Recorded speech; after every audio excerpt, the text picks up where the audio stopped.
Top quality और consistent performance के लिए सिर्फ सिल्वर पंप्स। टॉप क्वालिटी और कंसिस्टेंट परफॉर्मेंस के लिए सिर्फ सिल्वर पंप्स, नाम याद रखना।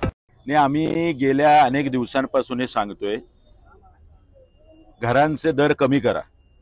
जी काय 26,000 घरांची लॉटरी काढलेली आहे सिडकोने, स्वतः सिडकोला हे कळायला हवं।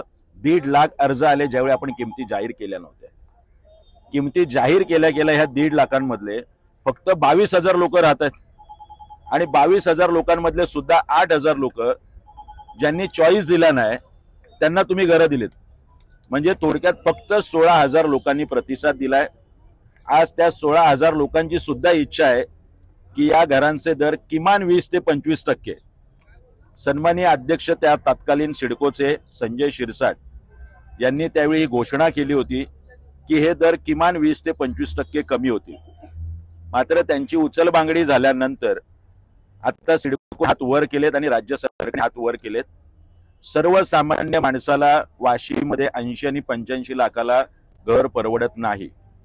जर आपण उत्पन्न मर्यादा सांगताय आणि 50 लाखापासून ते 74 लाखापर्यंत घर आहेत, याचा अर्थ सिडकोची भूमिका कोण ठरवतंय याचा निषेध करायला हे आजचं प्रतिकात्मक मानवी साखळी आंदोलन आहे। आज आम्ही सिडकोला साखळी बांधलेली आहे, त्याच्या फोटोला साखळी बांधलेली आहे।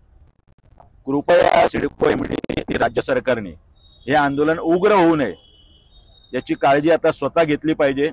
उद्यापासून आम्ही प्रत्येक 550 पोस्टकार्ड राज्य सरकारला आणि सिडकोला पाठवणार आहोत आणि येत्या 8-10 दिवसात जर हे दर कमी नाही झाले तर इंजेक्शन मोर्चा सिडको भवनवर निघेल, एवढं मात्र नक्की। फसवणूक हे प्रत्येक वेळी गृहीत धरणं सिडको सोडतधारकांना आणि सर्वसामान्य माणसाचे पैसे वाया घालवणं। 700 कोटी रुपये हे करून आपण कंपन्यांना हे मार्केटिंग आणि सेलचं देत आहे।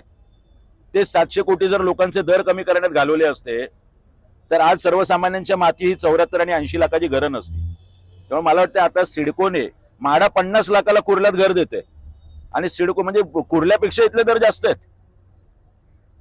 मला वाटतं कुणाच्या सुपीक डोक्यातून ही आयडिया येते सिडकोच्या। सिडको अधिकाऱ्यांनी याचा विचार केला पाहिजे आणि तात्काळ सिडको सोडतधारकांचे घरांचे दर कमी केले पाहिजे। त्याने पोस्टकार्ड पाठवणार आहोत। त्यानंतर इंजेक्शन मोर्चा निश्चितपणे बेलापूर सिडको भवनवर निघेल। त्याच्या अगोदर सिडको एमडीने ही काळजी घेतली पाहिजे। राज्य सरकारचं अधिवेशन चालू आहे। दुर्दैव विधिमंडळामध्ये एकही विधिमंडळ सदस्य या गोष्टीबद्दल बोलत नाही, याचं नवल आहे। राज ठाकरे यांच्याकडे तुम्ही दिवसांपूर्वी साहेबांकडे गेलो तर हा विषय सांगितलाय। मागच्या वेळी सुद्धा मामनडोंगरीच्या 8,000 सिडको सोडतधारकांसाठी सन्माननीय राजसाहेबांनी पुढाकार घेऊन मुख्यमंत्र्यांची भेट घेतली होती आणि त्यानंतर घरामागे 6 ते 7 लाख रुपये कमी झाले होते। असे 500 ते 600 कोटी मागच्या वेळी सुद्धा आम्ही सिडको सोडतधारकांचे कमी केले होते।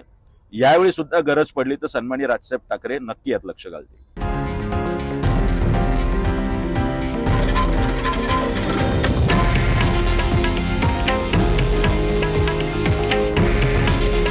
हे आहे देशातील नंबर 1 न्यूज नेटवर्क आणि आपण पाहत आहात TV9 मराठी। काळजी तुमची, हित महाराष्ट्राचं।